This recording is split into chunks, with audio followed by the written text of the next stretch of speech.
People often ask me, which is the best camera to begin with? Which is the best editing software? Which is the best way to take photos at night? Or which is the best lens to use when shooting an event?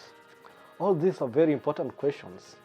But for anyone who's starting photography, you first need to understand the fundamentals of photography, and then you can answer all these questions. It doesn't matter what you use to shoot. These principles work with all types of cameras. Hi, I'm Miaron and welcome to ISO 100 Club.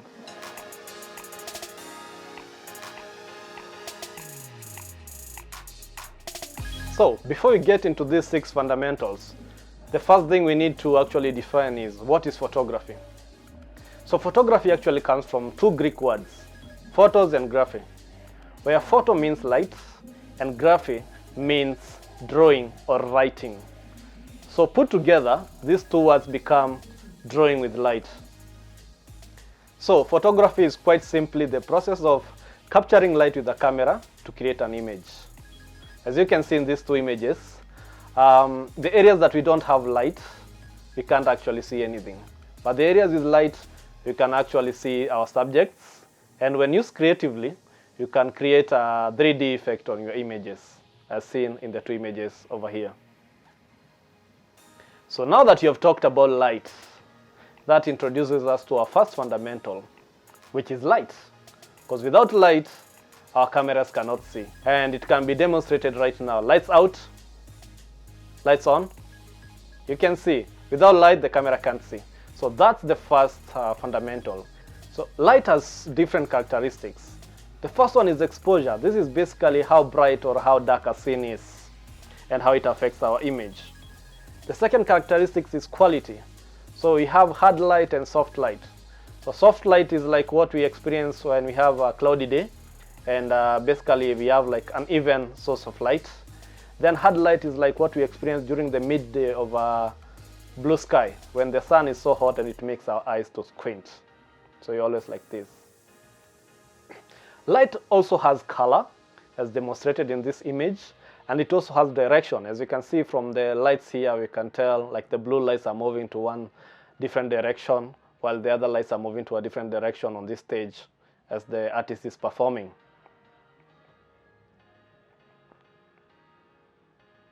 We also have highlights and shadows. So the highlights are like the brightest parts of an image, while the shadows are the darkest parts of an image.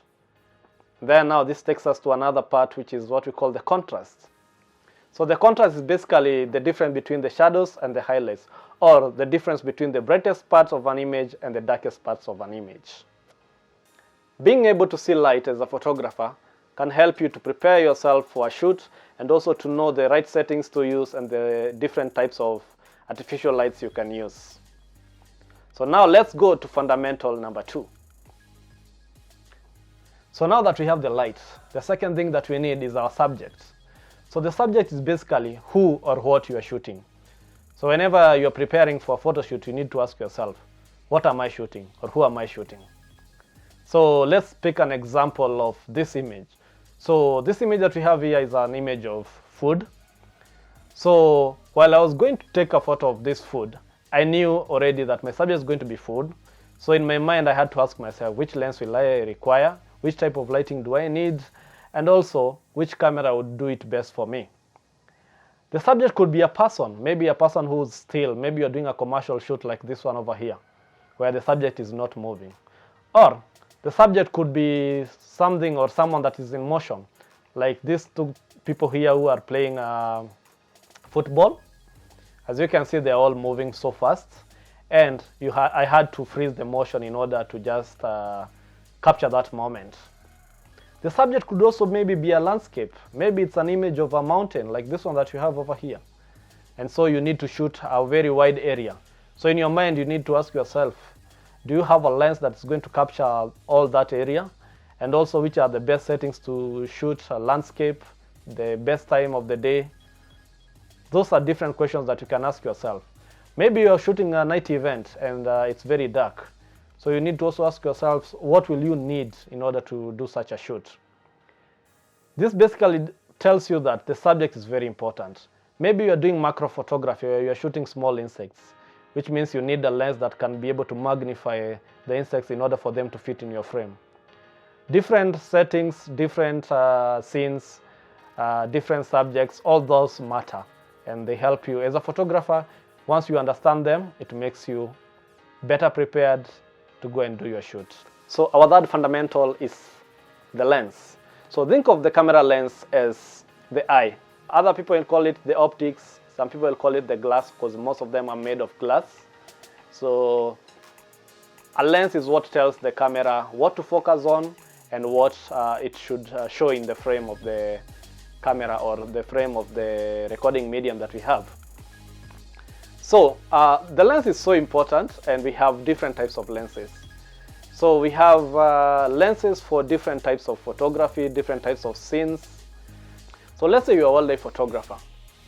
You'll need a long lens which will help you to actually zoom something that is far. Let's say it's a lion, because a lion, like a human being, you cannot just move close to a lion to capture an image of the lion.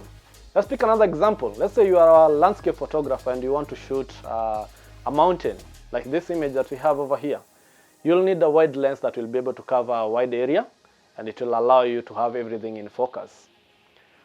I can pick a different example. Let's say you are a macro photographer. So these are photographers who shoot small objects like insects. So let's say you want to shoot a small insect and you want it to fill in the frame. You'll need what we call a macro lens. If it's at night, you need a lens with what we call a wide aperture that can be able to actually see at night very well. A lens also tells the camera what to focus on in the frame. So if you've ever seen an image where only the subject is in focus and everything else seems blurry, that's done through the lens. It's the power of the lens and not usually anything to deal with the camera. So it's not about the camera body. That's an effect that is caused by the lens that has been used. So inside the lens, we have our fundamental number 4, which is what we call the aperture. So think of the aperture as an opening inside the lens diaphragm that lets light to move through it into the camera body now itself. The aperture controls the amount of light that enters into the camera, and it also controls what we call the depth of field. So the depth of field is the distance between the closest and the farthest objects in a photo that appear to be acceptably in focus. So when we have an image where only a very small part of the image is in focus, we call that a shallow depth of field. And then if you have an image where everything in the frame is in focus, we call that a deep depth of field. So you'll find out like most portrait photographers love a shallow depth of field. And then you'll find most landscape photographers love a deep depth of field where everything in the frame is in focus. The aperture is measured in stops called f-stops. And the smaller the number, the wider it opens and the more the light it allows to enter into the camera. And concurrently, the bigger the number, the smaller the opening and the less the light it allows to enter into the camera. So let's say if you're shooting in a dark scene, you'll probably use what we call a wide aperture, which could be now something like f1.4. And now that will allow a lot of light to enter into the camera, and the camera can be able to actually shoot in low light.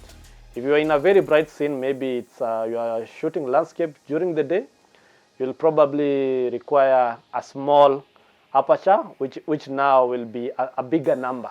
So you'll use something like f11 or maybe f16 or f22, which lets in very little light to enter into the camera, and now this darkens your image and it creates a balance. I have a manual lens that I can use over here to demonstrate that. So I'm currently holding what we call the aperture ring, which is used to control the aperture. So as I rotate, I'm hoping you can see the difference. So right now we can call that the widest aperture, which lets in the most light. And then now when I reduce, this is like the smallest aperture, which lets in very little light. So you'll find the widest is usually numbered with the smallest number. So for this lens, it's f1.4, which lets in a lot of light. And then if you can actually see, we have some blades there that move. It's the blades now that control the aperture. They're called the aperture blades. Now that you have explained how the aperture affects the amount of light that enters into the camera, let's talk about how it affects the depth of field. So let's use this image to demonstrate how depth of field works. First, let's talk about the parts of the image. So our subject, who's in the middle of the image, is what we call the middle ground. And then we have these women who are wearing orange who are in front. We call them the foreground. And we have some trees and some people who are behind the subject, and they become now our background. Now, as you can see, the focus is only on this guy. This is caused by using a very wide aperture. So something like f2.8 or f1.4, f1.8, it creates such a blurry effect on any other part that you don't want to be in focus in the camera. Then let's say you want now to have everything in focus. In this case, we'll use a very small aperture, which definitely now has a big number, which could be something like f11, because now it lets in very little light to get into the camera, and it also now allows the camera to actually focus on a deeper depth of field. So like now this subject that we have over here, everything seems to be in focus. So just to recap on the aperture, it is measured in stops called f-stops, and the smaller the number, the bigger it opens and the more light it lets into the camera. And also it creates a shallower depth of field. And the bigger the number, the smaller it opens and the less light it lets into the camera, and the deeper the depth of field. So I hope you're learning something. If you are, please remember to give us a thumbs up, subscribe, I hope it's somewhere down here, share with your friends, and turn on your notifications to be the first to be notified about our next class. So let's continue. Let's now move into the camera and go to fundamental number 5, which is the shutter. Think of the shutter as a window that opens to let in light into the sensor or the film, and then it closes to end the exposure. The shutter controls the amount of time that the sensor is exposed to light. It's also responsible for the appearance of motion in our photo. Actually, the button that we usually press in order to take our photos is called the shutter button, because normally when you press it, the shutter opens, and now it lets in light to hit the sensor, and then your image is exposed, and then it closes again.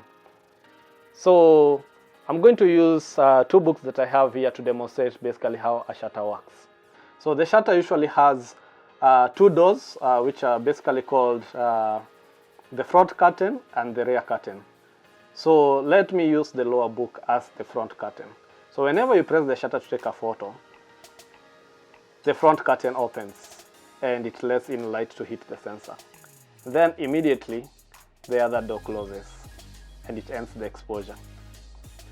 So if I'm taking a photo that will create a blurry effect, normally it's because I'm using a slow shutter, and a slow shutter will behave like this. So it will open and then it will close. But if I am taking a photo maybe of people playing a sport and they're moving so fast, or maybe wildlife photography where a lion is chasing a gazelle, and I want to freeze that motion, what usually happens is both curtains will move so fast. So the first one will open and the other one will close immediately. Sometimes they'll almost move like this. The movement is usually so fast that sometimes we cannot see what actually happens. I actually saw a video, I can't remember who shot it, but I might just share a link in my description, where this guy actually froze the video into a slow-mo of I think 400 times, just to show what actually happens inside the camera when the shutter opens and closes. 500th of a second.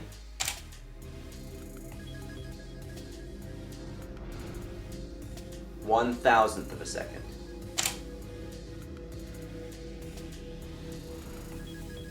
A 2,000th of a second.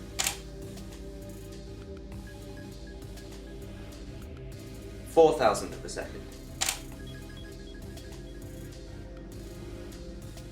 And an 8,000th of a second. So this would be the sound of a slow shutter. And this would be the sound of our first shutter. So the first shutter, since the sensor is exposed to light for a very small period, the images are usually darker. And then now when we are using a slow shutter, since the sensor is exposed to light for a longer period, the images are usually brighter. So just to balance this, now we can adjust between the aperture and the shutter to just get whatever you want. Now let's move to fundamental number 6. So fundamental number 6 is our recording medium. Back in the days before digital cameras, we used to use film. If you remember, at the back of most of our old family photos, you'd find something which was called a negative. And probably your parents will be telling you, please keep that safe, because that's what would be used to go and produce more photos if they needed more copies. Nowadays, we use what we call a sensor, which is basically a digital image sensor, which works almost like the way the films used to work. It's usually at the back of the camera, and now this is the last contact point of light when it enters into the camera. So what usually happens when you take a photo? You press the shutter button, the shutter doors open, they expose the sensor to the light, the sensor records the light, and then it stores the image into the memory card, and it's displayed at the back of our camera. And now we can actually even review the images and see how they are. So that's how all these fundamentals work together. So maybe we can just do a recap of the 6 fundamentals that we have. So fundamental number 1 is light. Fundamental number 2 is the subject. Fundamental number 3 is the lens. And inside the lens we have fundamental number 4, which is the aperture. Then in the camera body we have fundamental number 5, which is the shutter. And lastly, we have fundamental number 6, which is the recording medium. In digital cameras, that's the image sensor. In the film cameras, that's the film. So thank you for watching today. I hope you've learned something. Please remember again to subscribe down here, just somewhere down here. If you have not yet subscribed, you can give us a thumbs up. You can turn on your notifications to be the first to be notified when we release our next video. So on our next video, we are going now to be talking about how a camera works and how these 6 fundamentals actually work together to create our photographic image. So see you then. Have a wonderful day. See ya.